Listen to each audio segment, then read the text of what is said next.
My father-in-law once paid about $6,400 more than he should have for a used Corolla, and he shook the salesman's hand and thanked him on the way out the door.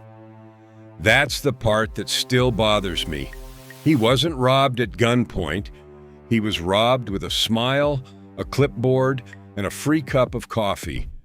I spent years on the other side of that desk, and I watched an entire industry quietly build its most profitable playbook around one customer, the trusting retiree with decent credit, a little savings, and nobody beside them to say, wait. Today I'm naming the 5 places that drain seniors the hardest, and why most of it is completely, boringly legal. Here's the script, clean and ready to read. 5 places only stupid seniors buy cars. Most are legal scams. My father-in-law once paid about $6,400 more than he should have for a used Corolla, and he shook the salesman's hand and thanked him on the way out the door. That's the part that still bothers me. He wasn't robbed at gunpoint. He was robbed with a smile, a clipboard, and a free cup of coffee. I spent years on the other side of that desk, and I watched an entire industry quietly build its most profitable playbook around one customer, the trusting retiree with decent credit, a little savings, and nobody beside them to say, wait. Today I'm naming the 5 places that drain seniors the hardest, and why most of it is completely, boringly legal. I'm saving the worst one for last, because it's the one nobody sees coming. Let's get into it. Number 5, Facebook Marketplace and Craigslist. I want to be fair here. Plenty of good, honest people sell good, honest cars on Marketplace. The problem is who else is hiding in that crowd, dressed up to look exactly like your neighbor. A woman I'll call Carol, 71, recently widowed, sharp as anything, called me 2 years ago because her great deal had turned into a nightmare. She had found a 2015 Camry on Marketplace, one owner, clean title, priced about $2,000 under everybody else. The seller was polite, met her in a grocery store parking lot, said he was selling it for his sister who had moved out of state. Carol paid cash. 6 weeks later, the check engine light came on, the carpet started smelling like a pond, and her mechanic found rust climbing up under the seats. That car had been underwater. Carol had bought a flood car with a laundered title, and the sister's brother had vanished, phone disconnected, listing deleted. That man was a curb stoner. That's the industry term for an unlicensed dealer who poses as a private seller to dodge every consumer protection law on the books. Reporting has suggested that up to 80% of used cars sold through online classifieds may be tied to curb stoning. Think about that.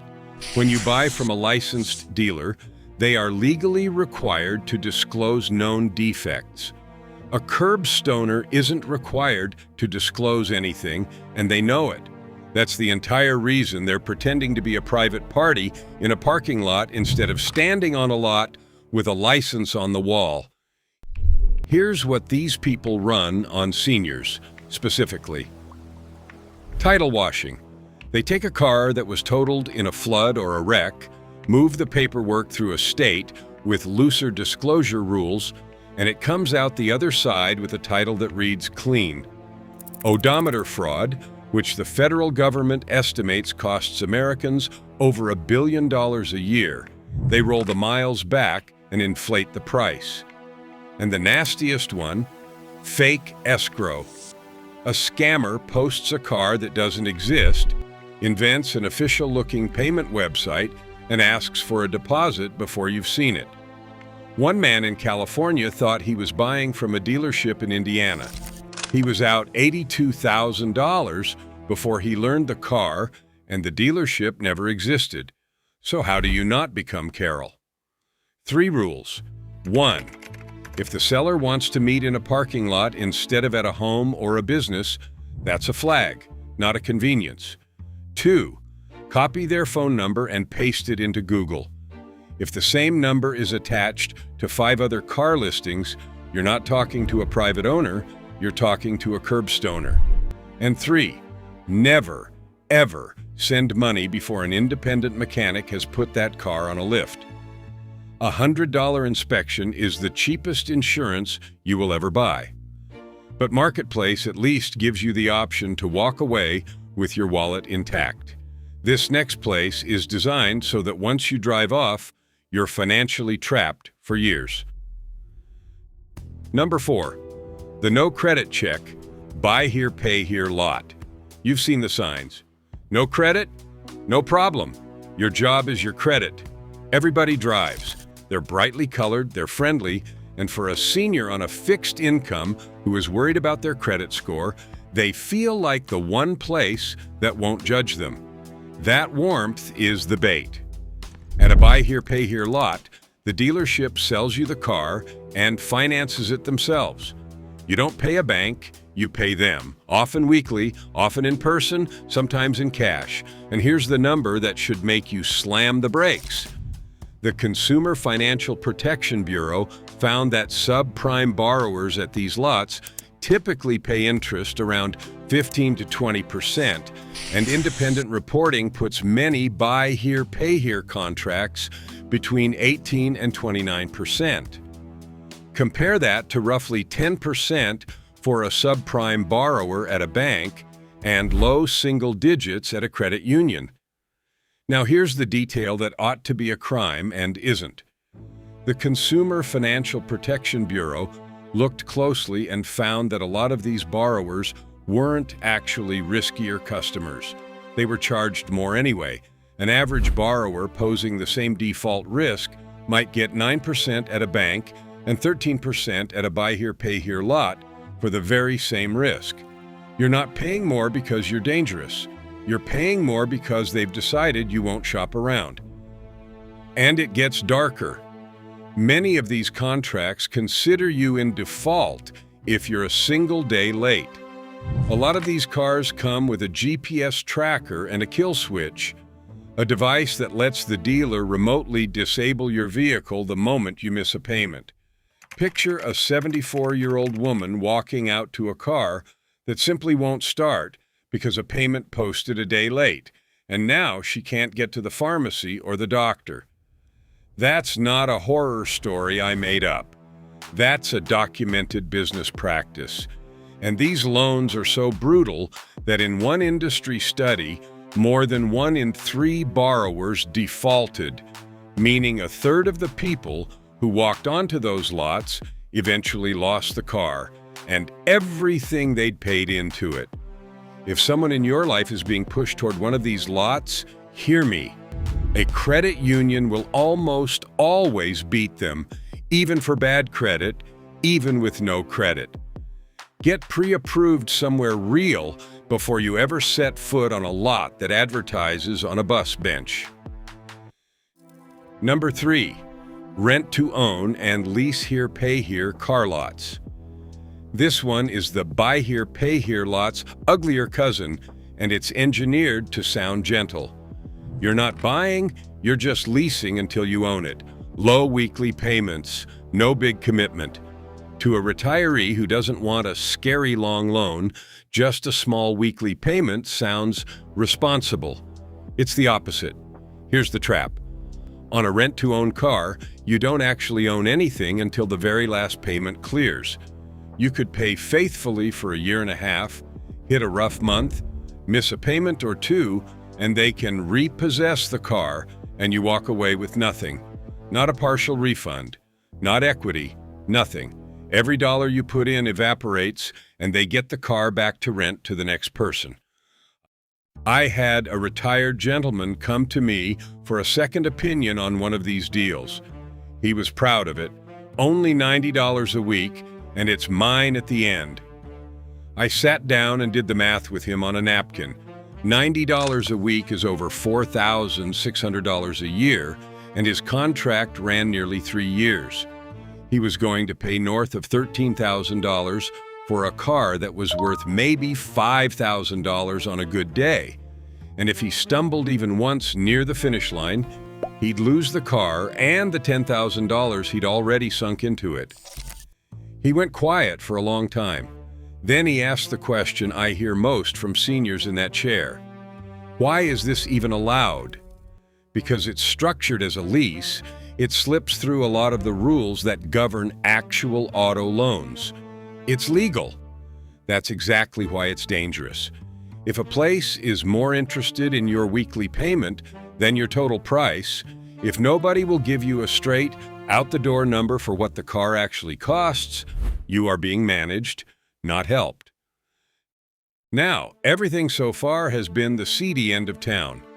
Numbers 2 and 1 are where it gets sophisticated, because these are the places that look completely respectable.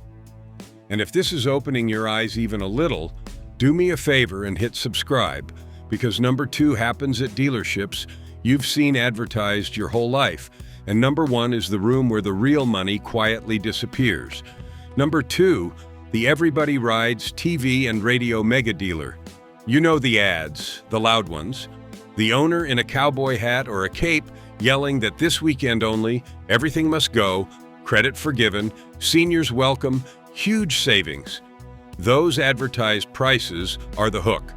And here's the thing, regulators have been hammering. For a lot of these operations, the price on the screen was never a real price. This isn't me being cynical. In March of 2026, the Federal Trade Commission sent warning letters to 97 auto dealership groups covering more than 200 individual locations, telling them in plain English that the price they advertise has to be the price a customer actually pays.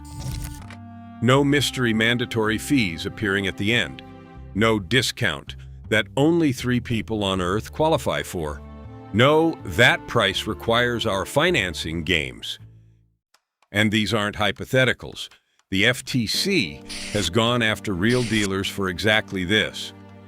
One dealership group in Arizona was accused of advertising low prices to get people in the door, then jacking up the cost with a surprise market adjustment, or quietly slipping in add-ons people never agreed to, such as theft protection, paint coating, nitrogen in the tires, and window tint. And when customers noticed and asked to remove them, they were told the add-ons were required. Another large group was charged with payment packing, where they would talk a customer into a monthly payment bigger than it needed to be, then stuff extra products into that padded number so the buyer never felt the difference. A Maryland group settled a case over junk fees and unwanted add-ons for millions. Why do seniors get hit hardest here? Consumer advocates say it out loud. Older Americans often hold more wealth and have stronger credit than younger buyers, which makes them the most profitable target in the building, not the most protected. And that today only, seniors only special? A discount means nothing if they mark the car up first. A senior discount off an inflated price is just the regular price wearing a bow. Protect yourself with one boring, powerful move. Make them give you the total out-the-door number in writing, itemized, before you talk about monthly payments at all. Every fee, every add-on. If they'll only talk in, how much do you want your payment to be? That's the tell. Walk. You can always walk. Walking away is the single most expensive thing you can do to a bad dealer and the cheapest thing you can do for yourself. Which brings us to the last place. And I need you to understand, this isn't a shady lot on the edge of town. This is the clean, brightly lit family name franchise dealer you'd trust. The scam here doesn't happen on the sales floor. It happens after you've already agreed to a fair price, in a quiet little office behind a door that closes. Number 1, the finance office. In the business, we call it the box, or the F&I office, finance and insurance. It's where you go to sign the paperwork after you and the salesman have shaken hands on a price. It feels like the boring part, the formality. You're relieved, you're tired, the hard part's over. That relief is the whole point. The finance office is, dollar for dollar, the most profitable room in the entire dealership, and it's built to separate a happy, trusting buyer from thousands of dollars in the last 20 minutes, all while feeling like a favor. Let me tell you how my father-in-law lost that $6,400 I mentioned at the top. He'd negotiated a genuinely fair price on that Corolla. I checked. Then he went into the box. He came out having paid a marked-up interest rate, an extended warranty he'd never use, a Gap product he didn't need, paint and fabric protection on a used car, and something called VN etching for a few $100s, which is scratching the car's number into the glass, something you can do yourself with a $15 kit. Every single one of those was optional. Every single one was presented like it was just part of the process. He signed where the nice man pointed. Here's the mechanism behind the interest piece, because this one is pure profit and almost nobody knows it. When you finance through the dealer, the bank sends them a rate you actually qualify for, say 7%. The dealer is often allowed to mark that up before they tell you, hand you 9%, and pocket the difference over the life of the loan. That markup is called dealer reserve, and on a 5 or 6 year loan, it can quietly add up to thousands. A senior who's proud they have good credit is the perfect target because they qualified for a great rate, and they'll never find out they didn't get it. Then come the add-ons, delivered in that soft, reassuring finance office voice. For just a little more a month, you'll have total peace of mind. That framing, a little more a month instead of here's the total lump sum you're paying, is deliberate. The FTC even wrote a whole new rule, the CARS rule, specifically because dealers have to now get your express, informed consent before charging you for anything and can't charge for add-ons that give you no real benefit. The fact that the government had to make that a formal rule tells you how routine the abuse was. The tragedy of the finance office is that the victim usually never knows. My father-in-law drove home delighted. He bragged about the deal. He'd been taken for thousands, and he was grateful, and that is exactly why it's number one. A buy here, pay here lot leaves a mark you can feel. The finance office leaves you smiling. So here is how you or the retiree you love beats the box. First, arrange your financing before you go at a bank or credit union and bring that pre-approval with you. Now the dealer has to beat a real number instead of inventing one. Second, when the finance manager starts offering products, the answer to every single one is, no thank you, just the car. You can always add a warranty later. You can never unsign one. Third, and this is the one that saves people the most, bring somebody. A son, a daughter, a friend, anybody with fresh eyes and no emotional investment in driving home today. Dealers behave completely differently when there's a second person in the room reading the paperwork. And fourth, if anything in that contract doesn't match what you agreed to on the floor, you stop and you walk. A signature is forever. Walking out is free. So there they are, the 5 places that quietly empty seniors' pockets. Facebook Marketplace and Craigslist, where curb stoners hide behind my sister's car. The no credit check lots, where 20-something% interest and a kill switch wait behind a friendly sign. The rent-to-own lots, where you can pay for years and still own nothing. The everybody rides mega dealers whose advertised price was never the real price.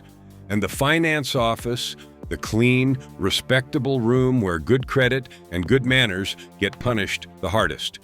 None of this works if you know it's coming. Every one of these places is betting on a customer who's too trusting, too polite, or too tired to ask the one question that stops all of it cold. What is the total out-the-door price, in writing, and what happens if I walk away right now. Say that sentence and watch how fast the room changes.